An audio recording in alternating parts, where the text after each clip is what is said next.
Terjadinya banjir di suatu wilayah diakibatkan oleh penebangan pohon secara sembarangan. Gejala tersebut dapat dikaji dengan menggunakan prinsip A. Korologi, B. Deskripsi, C. Interlasi, D. Distribusi, E. Kronologi. Baik, sebelumnya kita akan bahas ada 4 prinsip geografi. Prinsip yang pertama adalah prinsip interlasi. Nah, yang dimaksud dengan prinsip interlasi adalah prinsip yang menjelaskan hubungan timbal balik antara gejala fisik dan non-fisik. Contoh, terjadinya banjir di suatu wilayah akibat masyarakat membuang sampah secara sembarangan.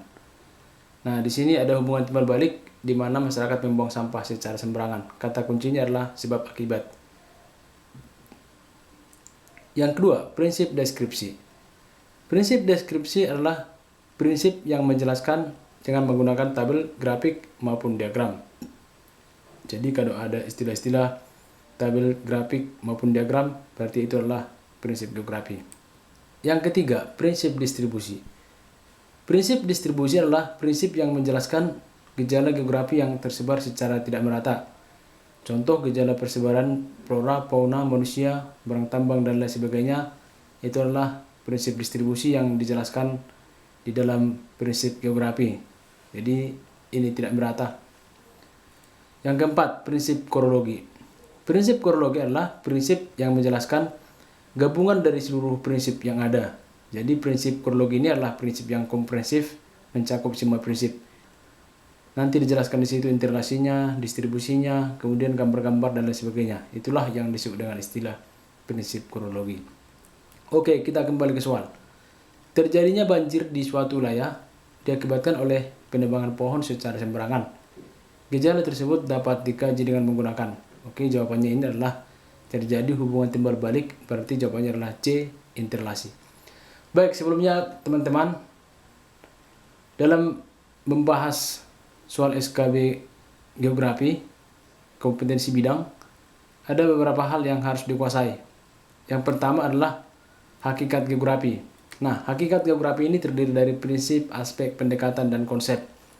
Prinsip geografi ada 4, tadi sudah kita jelaskan. Kemudian aspek geografi ada 2, pendekatan geografi ada 3, konsep geografi ada 10. Nah, kemudian materi berikutnya adalah litosfer. Nah, di litosfer ini biasanya ini berhubungan dengan jenis-jenis batuan, gerakan lempeng tektonik, tenaga pembentuk muka bumi seperti tenaga endogen dan tenaga eksogen. Nah, kemudian ada tentang interaksi desa kota. Interaksi desa kota ini berbicara tentang bagaimana hubungan timbal balik antara suatu wilayah. Misalnya dampak negatif yang ditimbulkan desa dengan kota, atau dampak negatif yang ditimbulkan desa terhadap kota, dan faktor-faktor yang mengakibatkan terjadinya interaksi. Nah, kemudian pengendaraan jauh. Pengendaraan jauh ini biasanya ini berbicara tentang komponen-komponen pengendaraan jauh, manfaat pengendaraan jauh di berbagai bidang, dan bagaimana proses yang terdapat dalam pengendaraan jauh ini. Nah, kemudian sistem informasi geografi. Sistem informasi geografi ini berbicara tentang manfaat dari sistem informasi geografi, komponen-komponen sistem informasi geografi, dan tahapan-tahapan SIG. Nah, kemudian ada biosfer. Biosfer ini adalah materi pelajaran dari kelas 11. Ini berbicara tentang persebaran flora dan fauna yang ada di dunia dan di Indonesia juga. Kemudian garis-garis yang membatasi flora dan fauna di Indonesia, faktor-faktor yang mempengaruhi flora dan fauna. Kemudian ada materi data atmosfer, yaitu lapisan-lapisan atmosfer, unsur-unsur cuaca dan iklim, klasifikasi iklim. Nah, kemudian ada materi peta, ini adalah jenis-jenis peta, unsur-unsur peta, proyeksi peta. Nah, kemudian materi hidrosfer ini jenis-jenis sungai, jenis-jenis laut, kemudian siklus hidrologi.